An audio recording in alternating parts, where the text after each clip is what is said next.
What's going on, guys? Sumner Healey from landinvestor.co. We're doing cigars and land Q&A. We're taking questions right up our land Discord and answering them for you guys here. Now, if you want to get your question answered, you want to come hang out with myself and the rest of the Leah crew, head over to landinvestor.co/Discord. We've got over 1,000 badass land investors there, and it's totally free to join.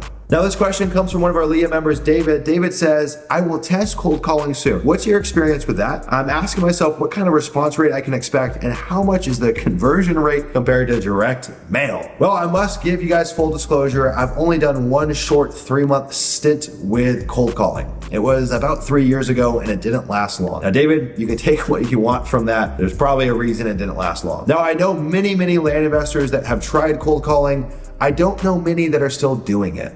Again, I think that's an interesting data point. Frankly, there's so many great marketing channels out there to get a hold of sellers that cold calling just isn't that exciting. Now, in our example, we did this for 3 months and I believe we got 2 or 3 deals out of that full period. I was not using an auto dialer or a triple dialer. We're just calling off our cell phone, and I had an intern that was helping me with it. That intern was Rylan Loader, who's now one of our Leah coaches. He runs a bad to the bone 7-figure land business. So it's pretty cool to see that come full circle. But that's how he got his start in land. He said, Sumner, I want to work with you. I said, cool, pick up the phone and start calling people. Now, we were making about 50 to 100 calls every day, and we'd get somewhere around maybe a 10% pickup rate most days. So I call 50 people, maybe I get 5 people or so to answer the phone. Now, it is going to range based on what times you're calling. I was calling in the middle of the day, so maybe you can test at the late afternoon or the morning and try to find times where people aren't at work or aren't busy and have some downtime. I think calling in like the late afternoon, early evenings, probably not a bad idea. I think like 3, 4, 5, 6 o'clock. Most people are off of work. They're probably on their phone scrolling. They're at home. You can catch them off guard. Now, one thing that I do think is important with cold calling is having a similar area code to them. You'll see all of the robo dialers and all the cold callers that try to huck crap at you and sell silly things to you. They always have the same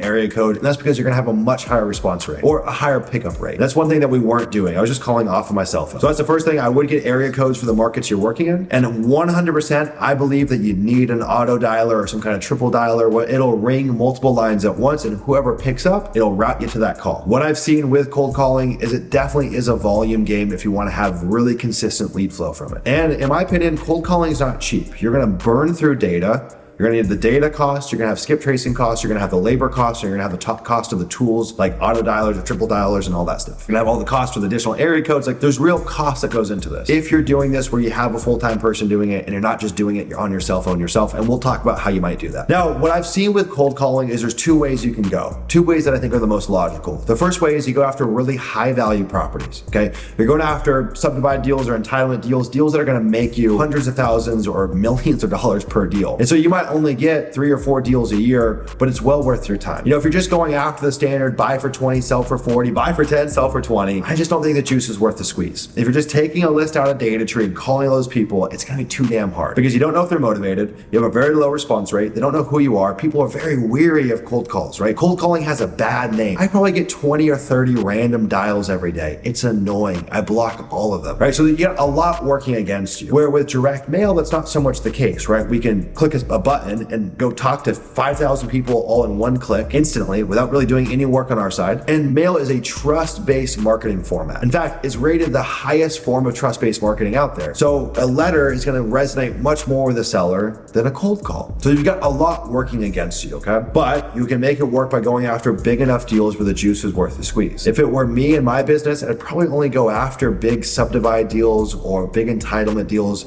to where I'm okay only getting a couple leads every month and getting a deal a quarter because it's so sizable. The actual return on our marketing spend is going to be substantial. And frankly, you're going to have a pretty similar pickup rate, conversion rate with these big deals as you are going to be with the small deals, frankly. I haven't seen any noticeable difference going after these small deals, cold calling versus big deals. Now, again, I have a pretty limited sample size here, so I'm not going to claim that I'm the cold calling expert. Now, on the other side of the spectrum, one of the avenues that you could go down is doing list stacking and creating really motivated lists, right? And this could be for your vanilla standard flips, but we're taking a highly curated data set. A data set that might comprise of owned for 20 years, out of state, tax delinquent, IRS lien, just got divorced, like whatever it may be, and stacking those motivation filters to where, again, our pickup rate's still gonna be low, but when we get someone on the phone, there's a high likelihood that there's some level of motivation there. And that's the hardest thing with cold calling is our pickup rate is low and the motivation is low. So those are really the only 2 avenues where I think cold calling makes sense. Now, can cold calling work even if you're not doing those things? For sure, 1000%. 10%. But is it the most optimal spend that you can have on marketing? I don't think so. You know, that $2,500 that you're going to spend there, I would rather put that towards 5,000 mailers. I know exactly what I'm going to make on that with a long enough time horizon. Maybe I don't know exactly what I'm going to make for every campaign, but give me 12 months, sending 5,000 letters every month, I can tell you almost to the exact number what I'm going to make. The other thing that I've seen is with these roles, the turnover is high. It's a tough role. It's a really tough role. So you're going to have high turnover if you're using VAs. You're going to have a discipline problem if it's you doing it. Most people are not going to be able to sustain it. It's hard work. What is sustainable is at nights, weekends, odd hours, pulling data, pricing data, and mailing, and letting the motivated leads reach out to you. I like that model a lot more, where I'm casting a wide net and I'm allowing the motivated fish to swim into my net, opposed to using a harpoon and trying to jab all of these random fish in the sea. That's a tough game to play. Now, one of the other things that you can do, it's a very powerful strategy that I don't think really many people talk about, is you can go and cold call active listings. Cool, we know there's motivation, we know they want to sell, we know they already have a price associated with it. It's probably not the price we're going to do the deal at, but go and call those people, right? You can get amazing deals on market. It happens all the time. I've done it. I see it inside of our community. That's a much more fruitful investment of your time or someone else's time. And so if I was cold calling myself, I would be doing that. I would go after the for sale by owners. I'd go after the properties that have been up for a long time. I would go after the expired listings. I think that's a great strategy. Now, if you don't want to do that,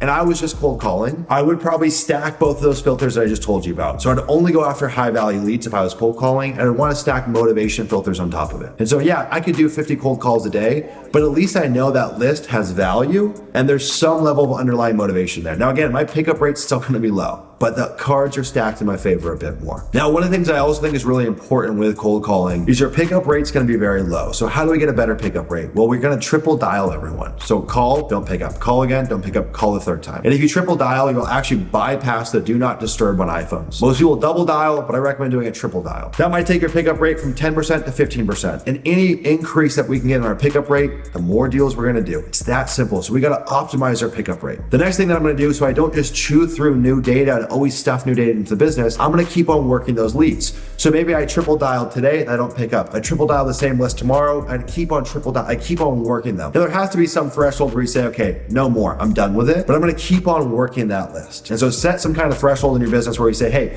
for the first 7 days, we're cold calling the same list to try to maximize our pickup rate and maximize our spend on data to get the best bang for our buck. I think the other thing you can think about here, David, is maybe you can add cold calling into the mix of your land business in a different way, right? So how could we do that? Well, maybe we drive traffic through Facebook ads to some kind of landing page, they opt in, then we cold call those people. Maybe we cold call the existing leads in your CRM, right? You're in this business long enough, you're gonna have thousands of leads in your CRM. Cool, we know there's some motivation there. Maybe we cold call our non-responders, people that didn't respond through our text or ringless voicemails or whatever it is, right?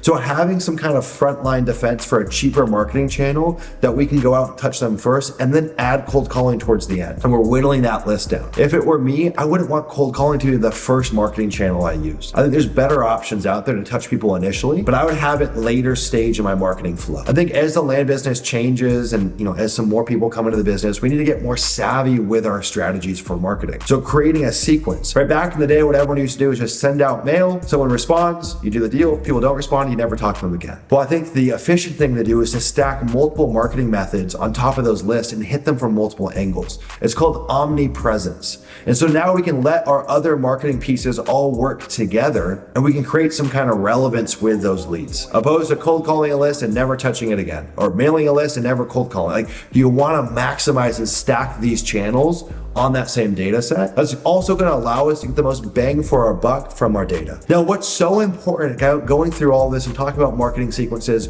we can't lose sight of the fact that you need to be working in great markets. And that's why we spend so much time teaching how to find the best markets out there. There's only so many great markets at any given time in the land business. And if we're going to spend so much time and effort and resources on our marketing, I need to ensure that the core tenets are in place, AKA I'm in a great market. And that's why we created landinsights.co, is to aggregate all of the data in the US. So with a click of a button, you can go see the markets that have the most demand, the most liquidity, and the least supply currently, AKA the markets you should be spending your time in. So David, I hope that helps. I'm not here to poo-poo cold calling, and I encourage you to try it. Go through through the motions, see if it works for your business. Frankly, when I did it 3 years ago, it wasn't right for me. Doesn't mean that we won't add it in at a later date, but if I were to add it in, this is exactly how I would do it. All right, guys, hope this video was helpful. If you liked it, give it a thumbs up, subscribe, give me a comment. Say what you learned in this video. This cigar's giving me a headache. I'm all done. Take care, guys.